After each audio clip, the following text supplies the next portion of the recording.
Yes, nandoon si Sarah sa KOGC Davao City compound ng Kingdom of Jesus Christ. Nag-attend sa 39th anniversary.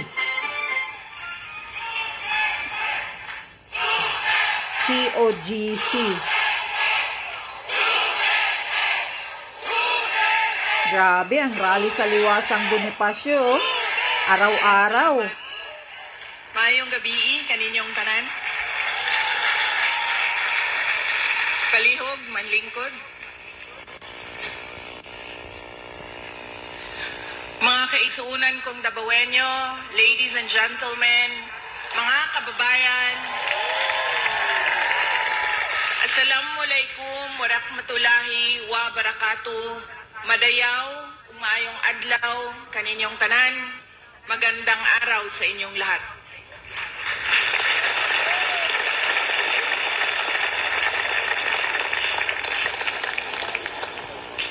Unahin ko po muna ang aking mga pagpapasalamat. Una po, ang aking pagpapasalamat sa Kingdom of Jesus Christ sa inyong paanyaya sa akin na dumalo sa inyong 39th anniversary. 39th anniversary. Salamat po sa inyong imbitasyon.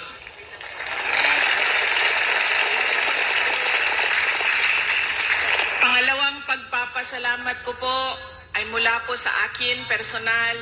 Ang pagpapasalamat ko sa tulong ninyo, sa kampanya ninyo, sa suporta ninyo at sa boto ninyo para sa akin nung nakaraang halalan ng taong 2022. Ang susunod na pagpasalamat ay mula sa akin pa din, personal din sa akin, ang pagpapasalamat sa inyong lahat sa suporta ninyo sa aking trabaho noon sa Department of Education at patuloy na suporta ninyo sa aking opisina, ang Office of the Vice President.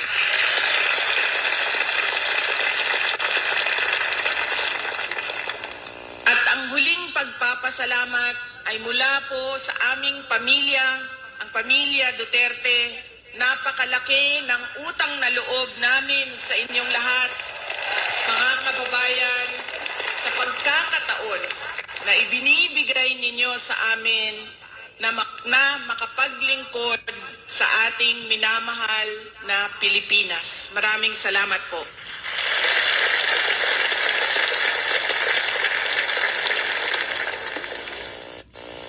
Nasabi ko na po,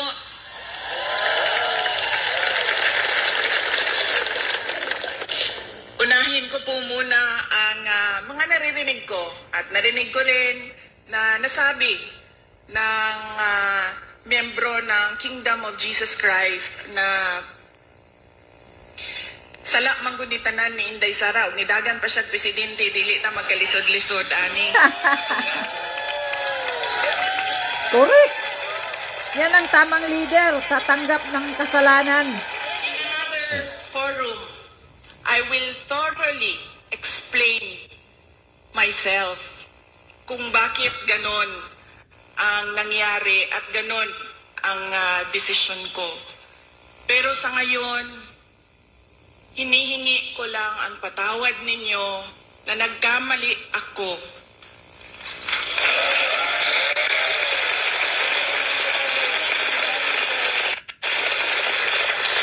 Nagkamali ako sa paghingi ng tulong at suporta nyo para kay Pangulong Bongbong Marcos. Yes! Bangag! Nagkamali, nagsisisi si Sarah na humingi ng tulong para sa iyo. On the mistaken belief that we were together on the platform of unity and continuity. Yes. Nagkamali ako, kaya hinihingi ko ang patawad ninyo. Sabihin mo na budol ako ni Bangag Marcos Jr. na sinungaling, mangbubudol, mangluloko. This has been going on for 9 days. Ang assault sa inyong Kingdom Nation. At I could not come earlier dahil meron ding atake sa opisina ng pangalawang Pangulo at hindi ko maiwanan ang aking mga kasamahan doon sa Office of the Vice President. But always remember na wala man ako lagi sa mga masasayang araw ninyo, pero nandito ako lagi sa inyong kalungkutan. I will always be with you in your darkness. Bago ako pumunta dito, doon sa Manila, sinabihan ako, huwag kang lumapit sa KOJC dahil talo ka dyan. Kalaban mo administrasyon, kalaban mo dayuhan na superpower. Sabi ko sa taong nagsabi sa akin noon, walang contest. Hindi ako matatalo. Walang kompetisyon. Bakit ako matatalo? They may be a minority.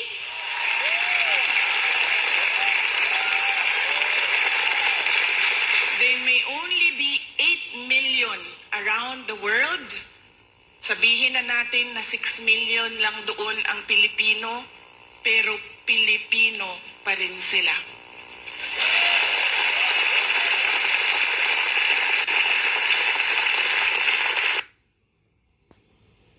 Yes. Dahan-dahan. Noong ako ay naging Vice President, isa sa lagi na problema natin, hindi lang dito sa Davao City, but sa iba't ibang lugar ng Pilipinas, ay ang disaster response. So, nung ako ay umupo, in-institutionalize namin ang Disaster Operations Center ng Office of the Vice President. Ang aming paghahanda ay disaster response.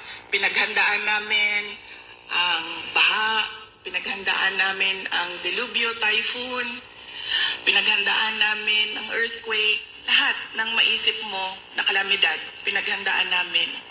Pero, nasabi ko doon sa mga kasamahan ko sa Office of the Vice President, we have not prepared for a crisis such as the kingdom of Jesus Christ. So anong sabi ng libro natin dyan sa Disaster Operations Center? Ano ang dapat nating gawin sa krisis at disaster na ito? Lahat sila walang masagot. Kahit ako matagal, ako nag-isip kung ano ba ang response namin. Because this is a crisis. It is a disaster. And ano dapat ang tugon ng Office of the Vice President? At isa lang ang naisip ko. Sabi ko, as Vice President and as a Dabawenyo, I will be there to comfort them.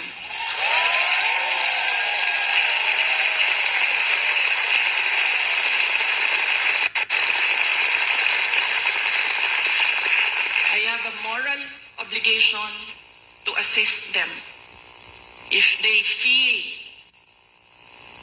that they are persecuted, kahit kukunti lang sila.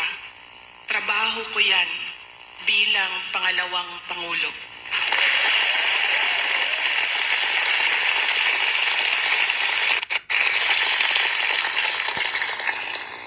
Doon din sa amin, sa Office of the Vice President, sabi nung isang kasamahan namin, doon sa USEC namin, sabi niya, USEC, ano bang Wow, talagang ganyan ba ang linya? gusto natin bumili ng leche plan? Meron pang leche plan. At ayaw natin ng leche plan, gusto natin ng ice cream. Nakakabili tayo ng ice cream. Sabi ko, ito personal ko na experience. Kaibigan ko, 47 years old. Sumakit lang ang likod. Anong sabi ng doktor?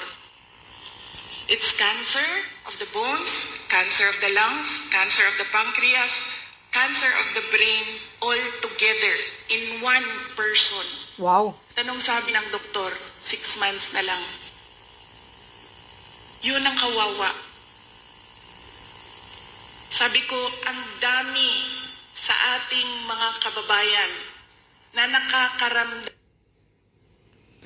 Ay, talagang ang signal pala doon sa QOGC mahina. Dahil hindi na nila mabili ang pagkain sa sobrang mahal ng pagkain. 2 beses na lang kumakain sa isang araw. Ako nga, 1 beses na lang. Yun ang kawawa.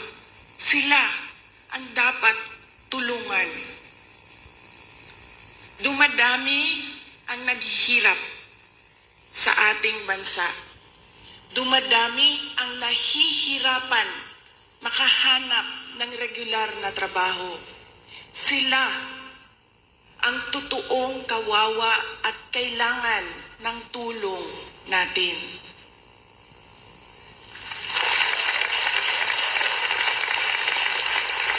Ilang beses sa pag-atake sa akin, paulit-ulit ko sinabi, magtrabaho muna tayo. Because we owe it to our countrymen, because we made promises on stage, in front of everybody, na we will do something for our country. Paulit-ulit yan noong 1 taon. Hanggang ngayon, sinasabi ko, magtrabaho muna tayo. Mas maraming nangangailangan ng tulong kaysa mas interesado sa politika.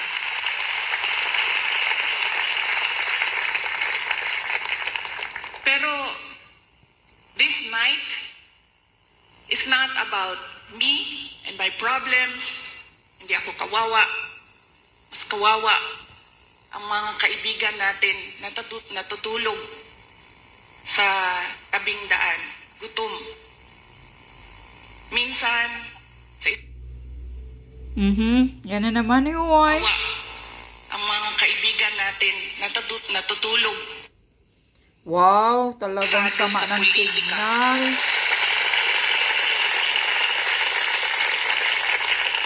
Pero this might is not about me and my problem. What's happening? What's happening to the signal? Saan ninyo, hindi kayo kawawa. Correct.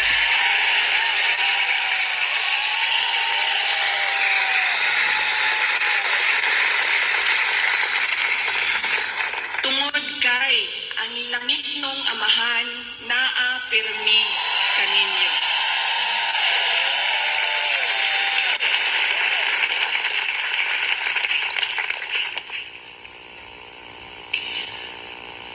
Noong isang araw, kausap ko yung SMNI President. Sabi ko sa kanya, Sir, bigyan mo ako ng update sa mga tao. Sabi niya sa akin, 3,000 ka pulis, 4,000 ka pulis, 5,000 ka pulis, ilang gipadala dinhi sa Kingdom Nation. Nalisang na ang mga tao. Nangahadlok na sila. And then I said, mali na malisang. Mali na mahadlok. Kay baw mo nga no, gipadalhan mo og 5,000 ka pulis na inyong istoryahon, na inyong ipasabot, na unsa na ang atong nasod, asa na ang rule of law.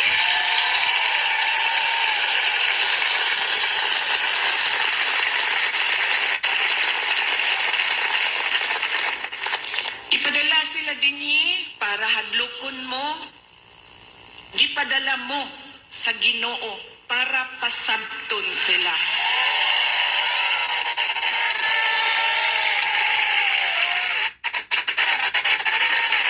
My gosh, what's wrong with the Wi-Fi, If the they signal? come from a place of violence, the Kingdom Nation is the expression expert on peace. Kay bao mo, anak. Davaoeños are peace-loving Filipinos. Yeah, except sa Manila.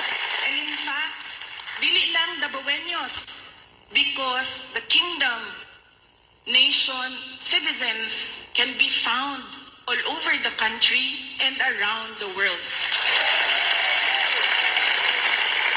Sama ng signal. Ay, Kung ang gidala ni nila, if they bring you violence, give them peace.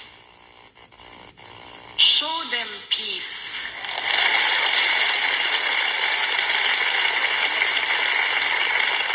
Make them understand that this is not about me and you. This is about the abuse of power and the assault on the freedom of religion.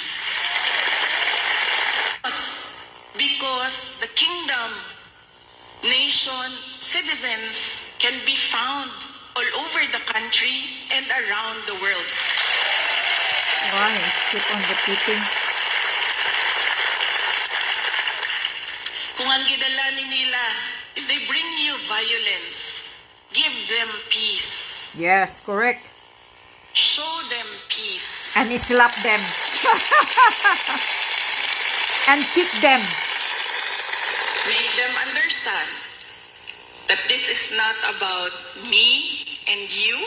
Ah, This is about the abuse abusive of power Naggaling kay Bangag. and the assault on the freedom of religion. Yes, assault and harassment. Violence, you have peace. Bullets and tear gas, what do you have? You have the words of the Almighty God.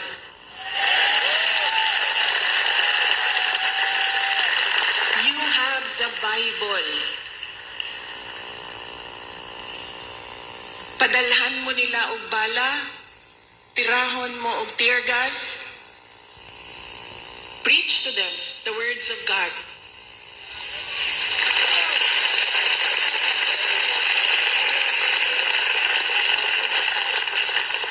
Pangtulo, if they come from the evils of Satan, what Of do course. you have? They came from Satan. You have the goodness of the Lord Jesus Christ.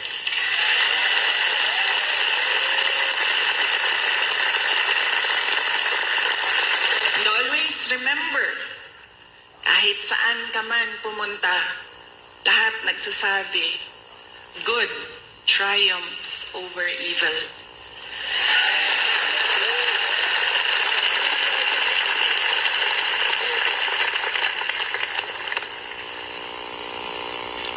Ang ako ang lola sa mother side, maternal grandmother nako, buhi pa siya karon, kaluoy sa Ginoo, she's blessed with a very long life. She's in her 90s. Lumad sila dinhi sa Davao del Sur of Davao City, sa Padada Davao del Sur of diri sa Davao City. Ang iyahang trabaho is magmaligya o kaniadtong panahon, mga 1960s, 1970s, mamaligya og mga PX goods. Anang mga murag ukay-ukay kung ginatawag nato karon. Onya, mamaligya og mga lain-lain klaseng dry goods. Nakaadto siya og baklaran na maligya siya og mga sandals, mga mo ang ginabaligya kaniadto. Sa iya ako nakakaton og kanang dili magulat nga naay customer, kundi tawagon nimo dapat ang customer, pasudlon nimo sa imong tindahan. Doon na siya pulong sa ako tung batanon pa ko. Kaya ba mo, diri manggod sa ato sa Pilipinas, when you are outspoken, when you are opinionated, when you are headstrong, ang tawag sa imuha, maldita. Yeah. I Suplada, feel that it is maldita. wrong. Pero somehow, siguro sa ato ang mga Pilipino, na kung mutubag ka sa mga elders, tawagong kag maldita. So, tumbatanon pa ko, ang ako ang lula, mag-istorya, mga saba tingali, unya, mutubag ko, mingon dayon na ang ako ang lula, maghinay-hinay ka, Inday, kay ang gaba sa Ang gaba, di, mutong kaganina, di magsaba. no, dili ko makasulti when our preacher said, love your enemy. Nag-aana lang yun ko.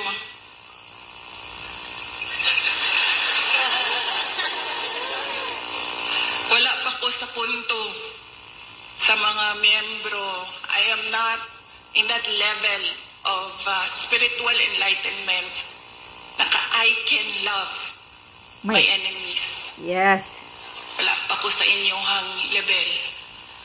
O to kaganina nag-ana ko. Para di ko makasala.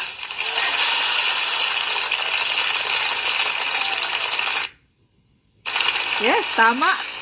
Dili jud ta maka-love. We cannot love our enemies, pero ama You know, para sa ako dili man ako sila mamahal. I cannot bring myself to love them. Pero ang akong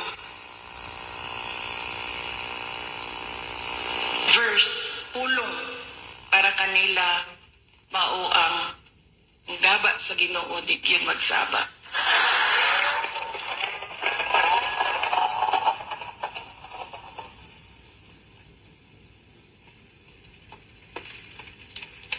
sama ng signal. Mauna siya ang prinsipyo sa ako ang lula po rin.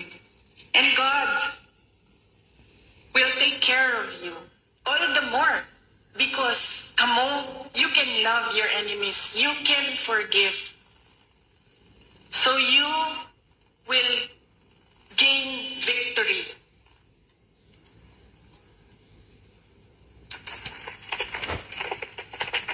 God will be there, will always be behind you, around you, above you, underneath you, to cradle you, to shelter you. Because you know His power over all of us.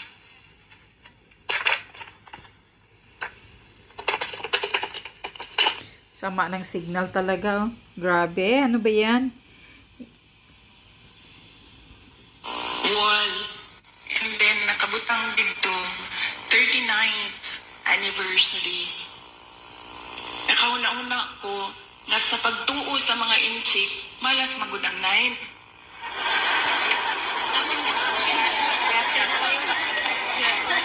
Muto na kaanak ko, siguro sundo na to. Wala may mawala sa to Kung sundo na to ang tinuuan sa mga inchik, nga dili gyud ka mag-celebrate og 9. So this is our 40th anniversary.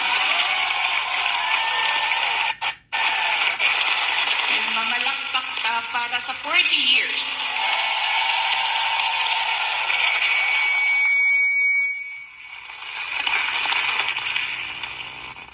You have come a long way from 1 to almost or approximately 8 million around the world.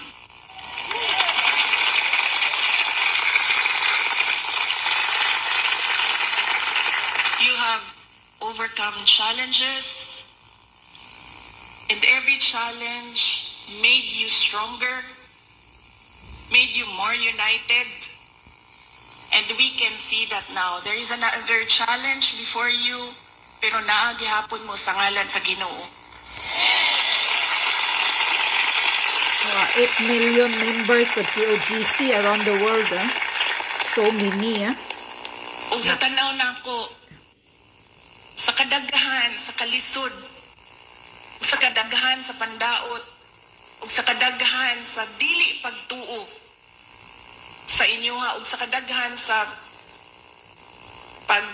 kanang kansyaw ba sa inyong pagtuo. I think you will reach 100 years or more.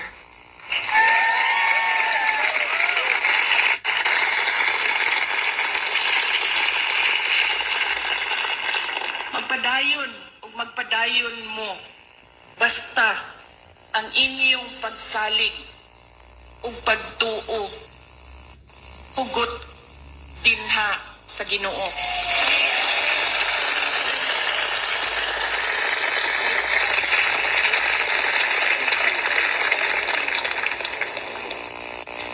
During COVID, it was a experience as mayor. It was an experience that I do never want to go through again. The COVID-19 pandemic. Dili na ko ma-explain sa inyo ang kalisod atong panahon na to. Nga dunay mga gipangayo sa imuha nga COVID-19 response. Pero walay budget ang syudad para punduhan ang mga projects para sa COVID-19 response. Daghan kaayo, TTMF, PPEs, suporta sa mga frontliners, health workers. Dili na ko gusto mo sa bato. Pero doon ako'y mensahe sa mga Dabawenyo, maupod ang mensahe nako sa inyo karon.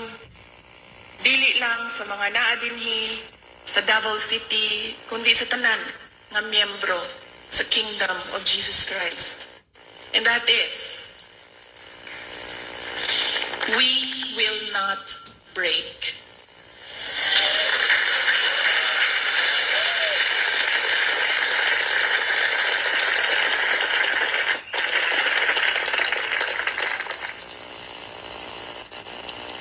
On my way here, kaganina, nag-ingong kong, I will leave you with a verse. And nangita ko og verse, butang na ko dito, of being afraid. Nandun ay isa, on top of the list, which will guide you, which will guide me, which will guide our countrymen through these dark times of our nation. And that is Psalm 23, verse 4. Even though I walk through the valley of the shadow of death, I will fear no evil, for you are with me.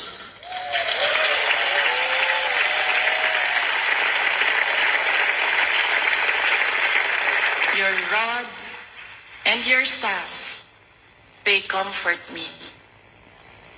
Ayaw magkalimot na ay Ginoo nga nagtanaw sa ato ang tanan.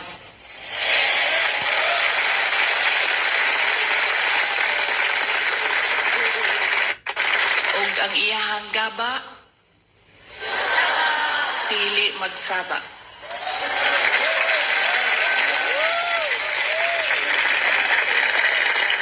Let us clap for 100 more years.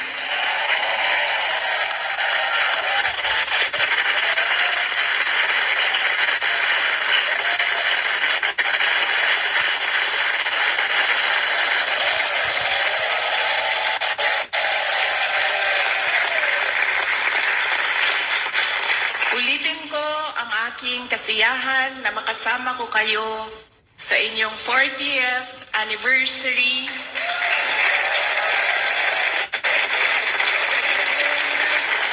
We will not break. Happy 40th anniversary, Kingdom of Jesus Christ. God save the Philippines. Shukran.